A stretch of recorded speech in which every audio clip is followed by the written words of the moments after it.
ఎంతో గర్వంగా స్వాతంత్ర దినోత్సవాన్ని జరుపుకుంటున్నాము. ప్రతి సంవత్సరం ఆగస్టు 15న స్వాతంత్ర దినోత్సవాన్ని జరుపుకుంటాము.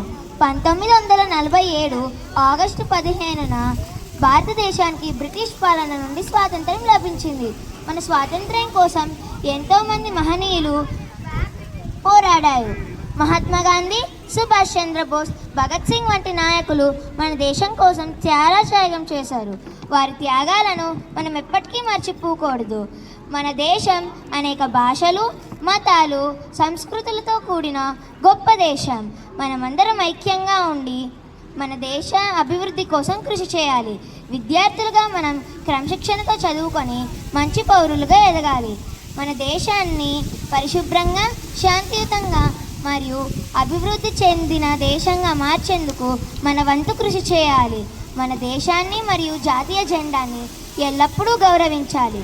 మన దేశం కోసం పోరాడిన స్వాతంత్ర సమరయోధులకు ఈ సందర్భంగా మన మనస్ఫూర్తితో కృతజ్ఞతలు తెలియజేద్దాం.